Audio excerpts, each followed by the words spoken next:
Greetings and happy Monday, everybody. If you're with us live, welcome.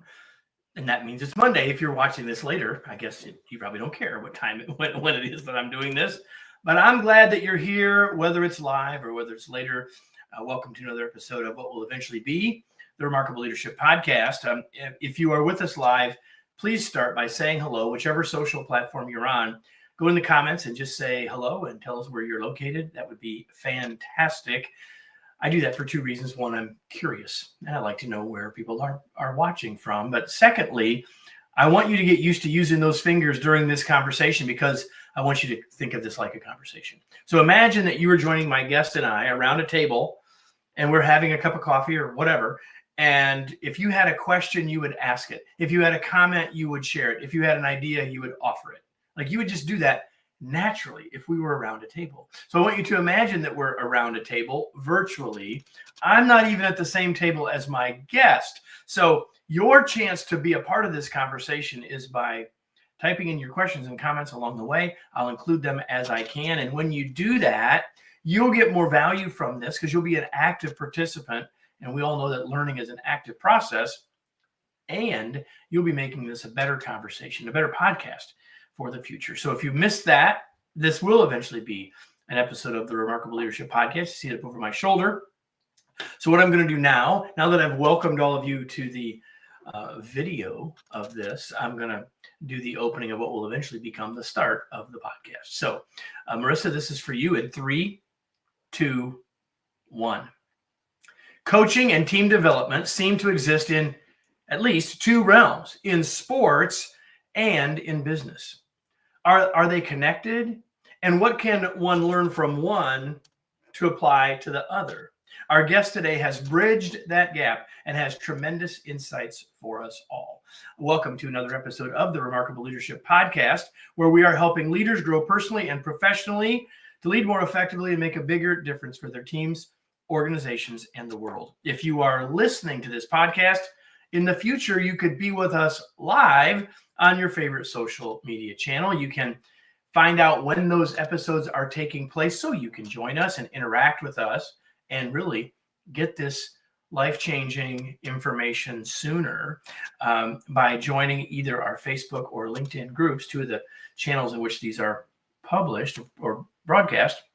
And so you can join our Facebook or LinkedIn groups to get all of that inside scoop. Just go to remarkablepodcast.com/Facebook or remarkablepodcast.com/LinkedIn to get all of that. Today's episode is brought to you by my latest book, Flexible Leadership, Navigate Uncertainty and Lead with Confidence. It's time to realize that styles can get in our way and that following our strengths might not always be the best approach. In a world more complex and uncertain than ever, leaders need a new perspective and a new set of tools to get the great results their organizations and team members want and need. That's where Flexible Leadership comes in. Hope that you will learn more and order your copy now by going to remarkablepodcast.com/flexible. And with that, let me bring in my guest, and her name is Chantal Vallee, which I can't possibly say it as well as she does. She's originally from Quebec, Canada. She is the Windsor Lancers women's basketball coach, and she transformed a last place team into a 5-time national champion. She was also the first woman worldwide to coach and manage a men's professional team, the Hamilton Honey Badgers. You can see a jersey over her head if you're watching. Guiding them to the finals in their first season. She is the co-author of the book Dare to Win, the Blueprint for Building Performance and Championship Teams. She lives in Windsor, Ontario now. She's our guest today. Chantal, we have a little bit of feedback, but I'm so glad that you're here. Well, good afternoon, Kevin. It's a pleasure for me to be here. So I'll try to not talk too much so we won't have too much of that feedback. Let's just start here. Your story is interesting, right? And I hinted at it a little bit in the short bio, but like, how do you end up doing what you do? Like, tell us a little bit more about the path that leads you to being a women's basketball coach. Well, like many young boys and girls, I played a lot of sports. I enjoyed playing sports, and I came from a very rural, small town close to Montreal, but as I grew older, there was not enough girls that wanted to be in sport and play basketball. And I was very disappointed about this. I wanted to continue.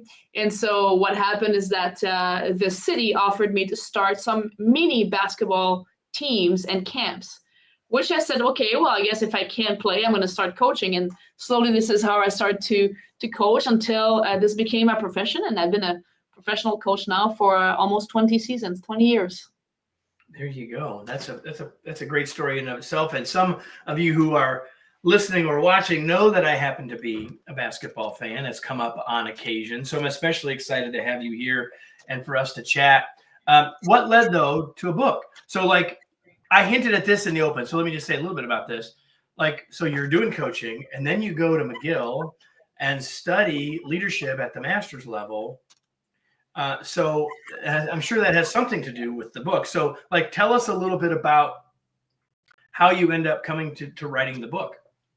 Yeah, so I was a graduate student at McGill University in Montreal, and I was wanting to research what makes coaches successful. For me, I wanted to find the key.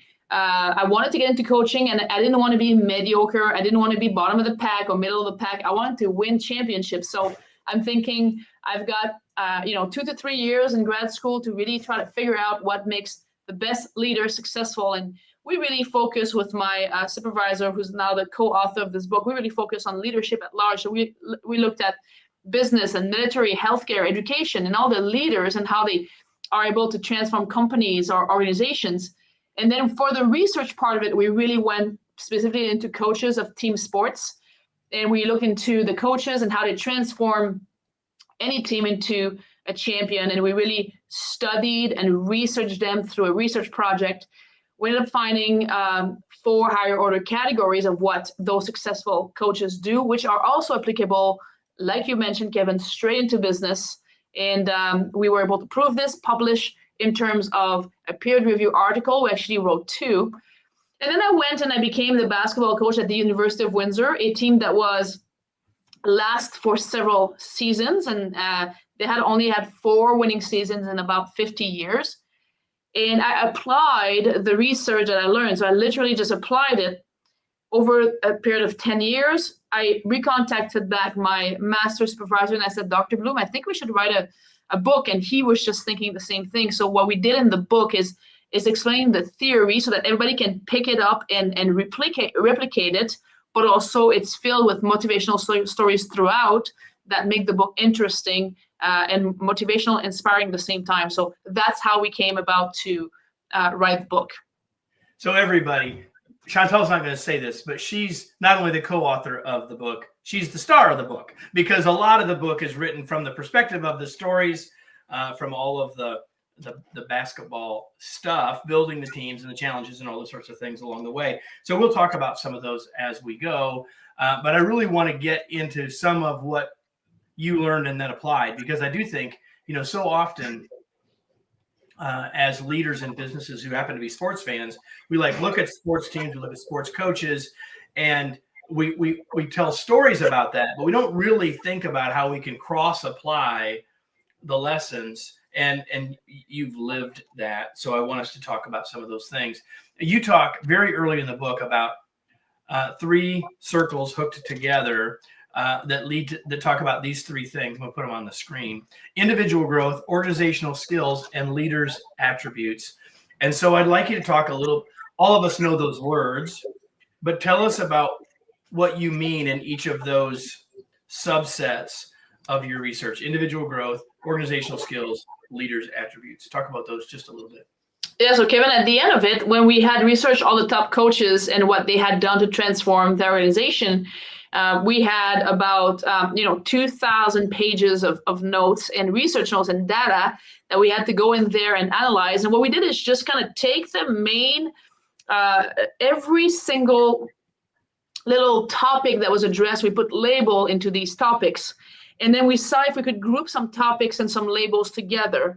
And at the end, we found, higher order categories, which those 3 are part of it.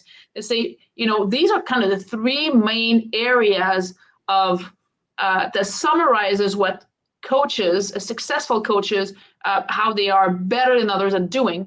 And in the middle of these three areas is the vision. So there was kind of these four higher order categories, if you wish, that were out there. And so for the vision, since you have it now on the screen for a quick second, the vision became kind of the central piece of what makes every leader successful. So without a vision, there was just work, but not an achievement of any kind of significant goal for the organization. But with a vision that said, for example, so when I took Windsor, I just took my research and says, well, I know we're last in the country, but I want to transform this program and bring it to be national champion in 5 years. That was a clear vision. And the visions have to be always on the verge of a little bit seemingly not sure if it's going to be possible. And from there, you then divide it in subcategories where you put achievable goals and where you can put your KPIs and get to target those. But the vision has to be substantially kind of like grandiose in a way. What the coaches did, all did that. Somebody that had never won anything would say, we want to win a gold medal. We want to get to this level. And then on the right side of the circles that you're taking, there's organizational skills. And that in itself is all the planning, the management, and administration part of the job of any leader. And a leader that isn't good at that is not going to be as successful into implementing the vision.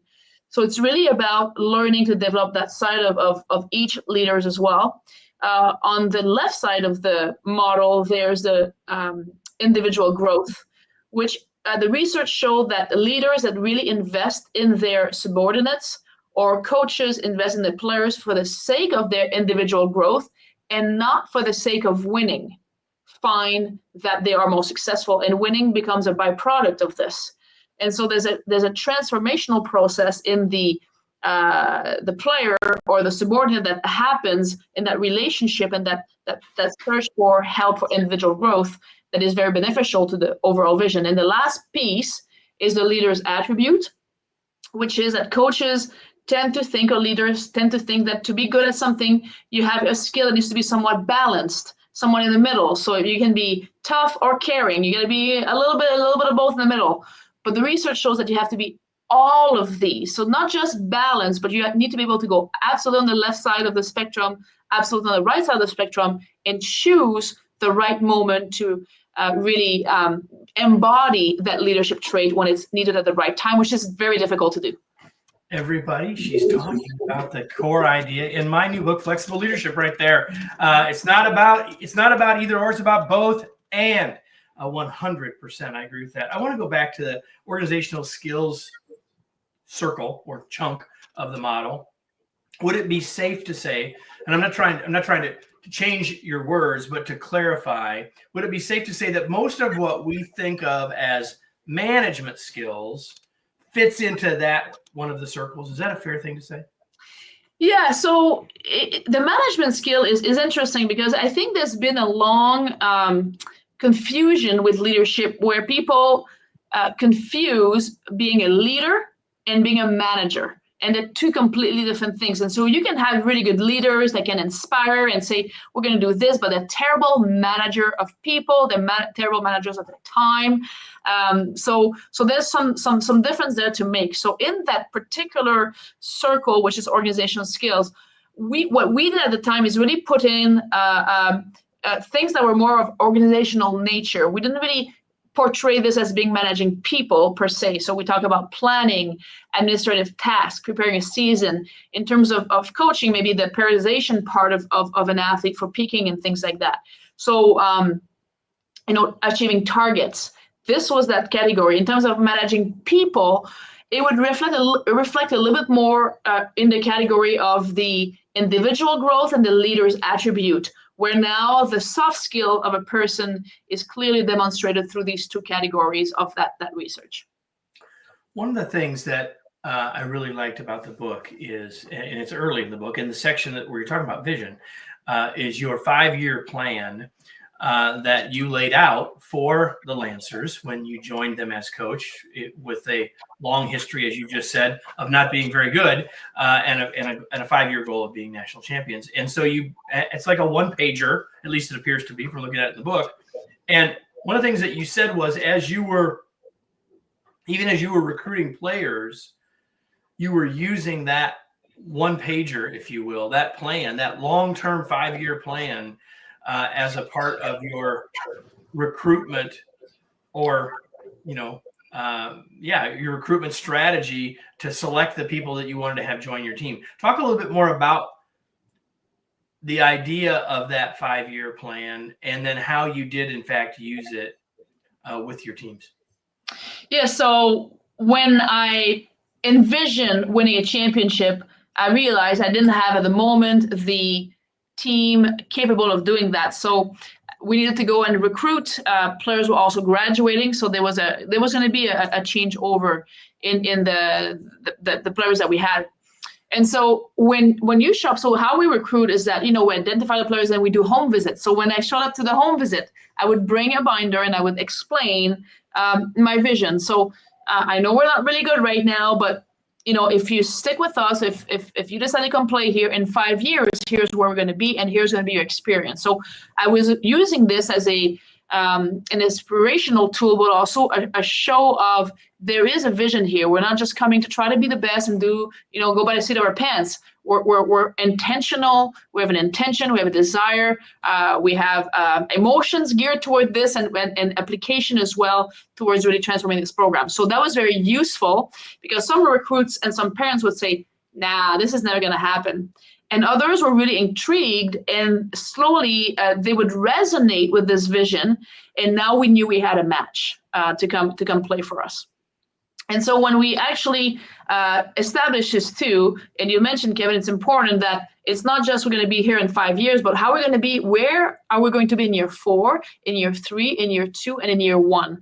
So for the player and the team, it'd be like, this is where we are. So this year, we only want to get so far, and that is a big step compared to where we were last year. So this year we want to have a winning season. That is the first thing we want to do. We're not talking about winning championship. We're talking about establishing great habit to help us to build this foundation so we can have a winning season. And then we kept moving up like this every year. And this way, the whole vision seemed slowly realistic, whereas the overall part of it maybe seemed unrealistic.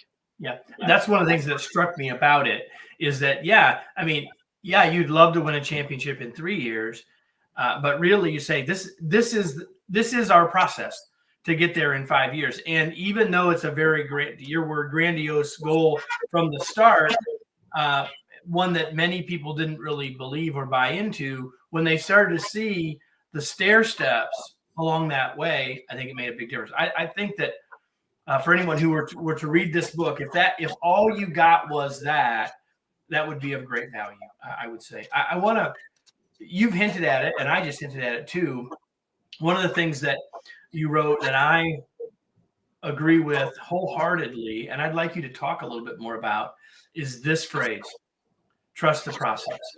I think that so often leaders have trouble with this, and they have trouble helping their folks see this. So what does it mean to you to say trust the process? And I want to say that throughout my career, I have had trouble with that sentence, that slogan as well, which is why I talk about it in the book. It was much easier for me at the beginning, when there's no pressure and the team wasn't very good, to trust the process. Well, we're going to turn this around. And so we're gonna engage ourselves into it and go for it. As the years go by and we try to stay on top, trusting the process becomes sometimes a little more challenging and difficult. And it's a reminder that it must be done. There's no shortcut. And so one of the example I give all the time is, and this is where all of us, me included, have sometimes an issue with trusting the process, is that we want results now. We want to see the change now. And as society evolves and electronics evolves and we get so much faster in everything, so now having to wait for anything seems excruciating. And so in a trusting the process, it's having the ability to forego the now for something later that's going to be better, best. So it's foregoing the good to get the great. And that requires a whole lot of self, you have to be able to self-contain yourself. You have to be able to say, Yes, we could. I think a business example. I think a lot of people go for the small fish or the small kill, the small amount of money, or the money now, as opposed to say, we might not make as much money now, but the goal is going to be here. And to stay aligned with that is very difficult. So, in coaching in basketball, I made some very difficult decisions along the way to sit out my starters because I wanted to teach a culture. And by sitting out the starter, I understood that we might lose the game, but we might gain a culture that's going to help us win a championship in 4 or 5 years. And that's exactly what happened. And so, but losing those games are super difficult. And sometimes, thankfully, I made the hard decision and we still won the game, which was amazing. And then you go home and you feel really happy. But the ability to discern this and to say, I'm going to hold on right now because I really want what's great. I just don't want what's good, acceptable. That is what trusting the process means. I love that. I really do. We talked a little bit about your circles, and I probably should have said this earlier. We talked about organizational skills and individual development and leader attributes. And, everybody has a list of leader attributes, leadership skills, behaviors, competencies. We use all sorts of words for this. There's all sorts of lists. We could Google it, find all sorts of stuff. What I'd like you to share is what's one of the leader attributes that you've studied, that you've noticed, that you think is perhaps underappreciated? Like, we could all make a long list, but like, what's one that you think people don't think enough about, pay enough attention to? What would that be for you? I'm so glad you asked the question. I had a meeting yesterday with my mentor, and we were discussing something that he shared with me. So I'll share it, and that is the one that I know is of utmost importance and definitely overlooked by everybody. And he said, Chantal, you somehow, as you grow along the years and you get older and you get really good at your job, you haven't lost the ability of being adaptable or the intention to want to continue to learn. And it is something that I think he said he doesn't notice in most people. And I was a little surprised. I just thought, well, everybody wants to continue to learn. And no, people leave that, I think, behind as they grow older, they get set in their ways. And for me, the quest for learning is one of the leaders that I addressed in the book that we found is super important in all these very successful leaders and coaches and individuals. So that is something that I never wanted to lose. And so to go out there and to be able to say, okay, I'm going to continue to learn and expand myself. And I think it becomes difficult sometimes because maybe our strengths, our weaknesses are what they are, and we can only maybe improve so much in certain areas. But to still say, okay, I'm going to continue to learn, and not just about our weaknesses, but in general, opening ourselves up to new concept, new ideas, something that maybe we find challenging in life in general. I don't know how I feel about this, to learn about that. That is a really, really important factor of what makes good leaders. I want to ask you about a couple things you talk about in the book that I think people will find really useful. And the first one is something that you have, and that's a council of advisors. Now, I'm going to spell council different than you do, but I'm going to have it with a C instead of an S. But the point here is, and I should have said process earlier instead of process. Sorry about that. Oh.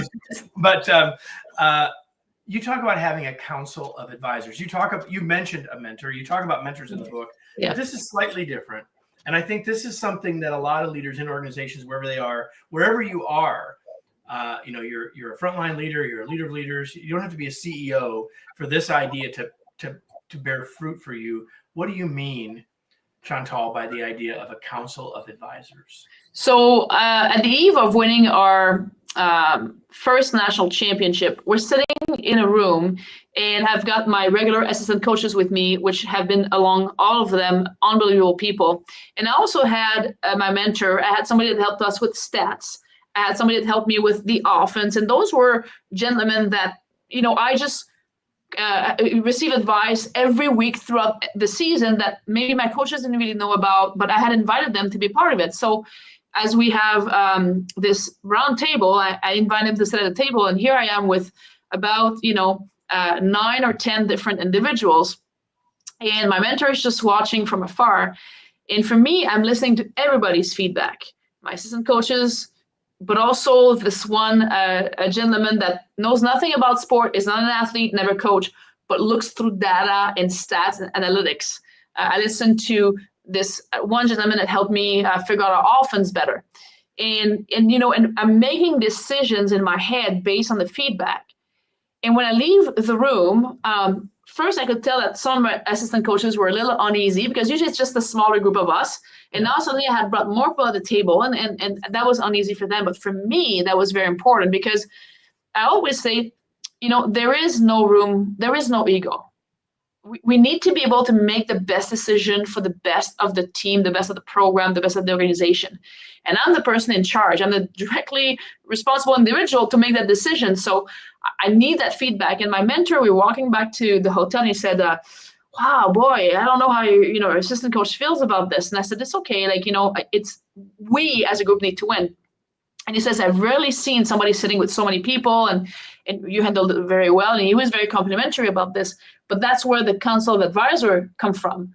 It's having more than just the group that you feel comfortable with. It's having other people that might give something completely different, a different viewpoint that then we must consider if we want to make sure that we leave no rocks unturned, so to speak, before heading into some big decisions.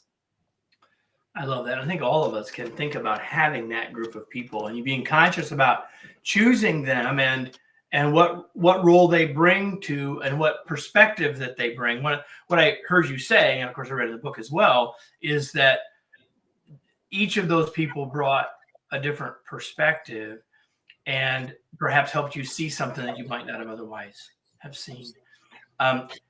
You tell a story in the book that you can tell as much of the backstory as you want, but I think the idea of doing it is incredibly useful.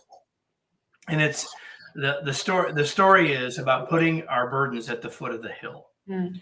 So talk to us about what you were trying to accomplish and how it helped your team to do what you did.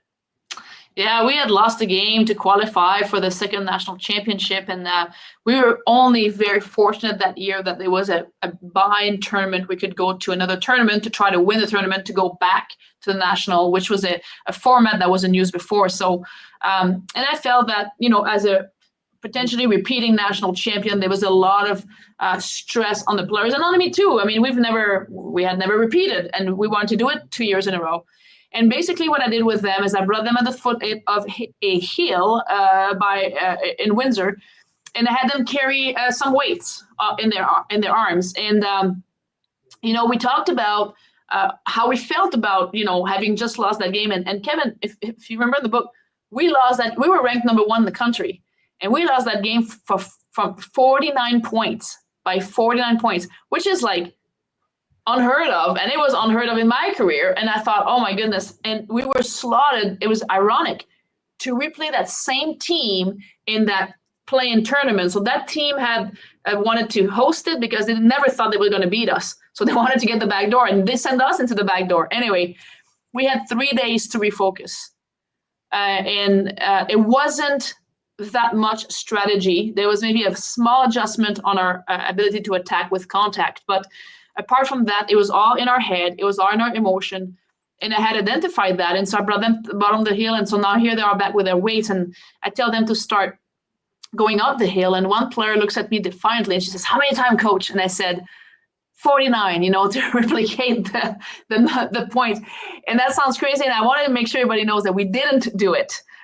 We didn't, my point was just to, as they started to do it, I wanted to feel their guts, and they just started to go. And I said, stop. And I said, let's drop your weights. I asked you to go up the hill, but I never asked you to carry those weights with you. So why are you carrying those? And they thought, oh, and they didn't really know. And it was this image to just like release your burden.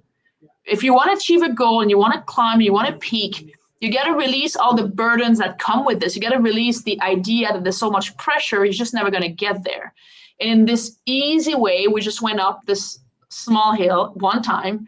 And there was a lot of freedom and liberation, and a lot of pressure went off, and we went back and won the game and ended up winning the national. We never lost again that year, and ended up winning the second national championship. I just love that, the imagery of it, but I appreciate you sharing the story, because I think that oftentimes our sort of back to where we started. You as a leader aren't probably coaching a sports team unless it's your kid's little league team, right? And yet we can all recognize the situation, Chantal, that you just shared in terms of our teams feeling stress and pressure, and why do we need to carry that? And how can we as leaders help people let that go enough to help them move forward? I just really love that. Thank you for sharing that. I've got a couple of more things I want to ask before we finish, Chantal, but is there anything that you hoped I would ask or thought I might ask that I didn't? You did a really good job, really good overview of the book. You did mention at the beginning that I had the opportunity to coach some men's professional basketball team, and maybe one of the anecdotes of this part is that in the book as well. So there's the whole kind of sequence about how we transformed the program in 5 years with the women. But my challenge for me when I was hired to be the GM and the head coach of the men's team, which I didn't know the product, I didn't know the market, I did not know the players. It was very challenging for me. But could I then reapply the theory, now that I was more experienced in applying it, into a shorter period of time? And so why it took me, 6 years to change a women's basketball program from zero to first, from a franchise that did not exist entering a league, could I, in the first year, replicate something so much faster?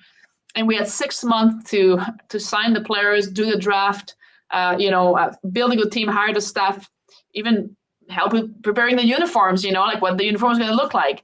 And in 6 months we did that, and we went and we brought the league to the team to the league final in our first year as a franchise. And so to me, it was I became more skilled in terms of knowing how to transform organization, and that's a really nice, I think, caveat at the end, and we call this the overtime in the book, showing that in a completely different market with a completely different product, this still works and it's transferable and can be used in another way. So you have made your profession something that you grew up loving to do, playing and now coaching the game. But I'm curious, outside of basketball, what do you do for fun? I lost your sound. Oh, I'm so sorry, I can't hear you. Can you hear me now? But I think I remember what you're going to ask me. So I lost your sound. So did you ask me about if I'm reading anything? Perfect. Okay. So I love to read, and I continue to read, and I read all the time. And in order to even give an example of how I like to be challenged, I picked up a book that I had heard about that I knew was going to challenge me in a different way in terms of mental and scientific and all that stuff. So I picked up Breaking the Habit of Being Yourself by Dr. Joe Dispenza. And that is, I'm still reading this book. It is really challenging in all kinds of beautiful ways, and taking a scientific approach on the changes that our thoughts can have on our feelings and the result that feelings have on our balance within our body and within the environment around us. So, just a really, for somebody that has a master's degree in sports psychology, and that also in my undergrad did some physics, the science approach is really good, and I think really helpful to even continue to better me as a leader. So that is what I'm currently reading, and I highly recommend it. But it is a challenging read because it's going to challenge our thoughts, but what a better place to be than when we are humans to have our thoughts being challenged. Well, I love that, and I don't think that Chantal can hear me, so we will end this differently than we normally do. Let me tell you, everybody, we will put all of the links to get to Chantal's book, which is titled Dare to Win, The Blueprint for Building and Leading High Performance in Championship Teams. We'll put the link to that in the show notes, as well as the link to the book that she was just talking about. And we'll also give you a link to her social media. So if you want to connect with her, you can do exactly that. So I'm going to close by asking you all the question that I ask you every single week, which is this. Now what? What are you going to do now as a result of what you've just heard and learned? Because hearing it is one thing, applying it is something very different. So it's my hope that you will think about what you took from this conversation, whether you're a sports fan or not. And if you will do that, I can now say something to Chantal offline here, so I'm going to send her a note real quick. But if you will do that, you will get far more from this than you would otherwise. And I'm going to ask her if she has any final thoughts.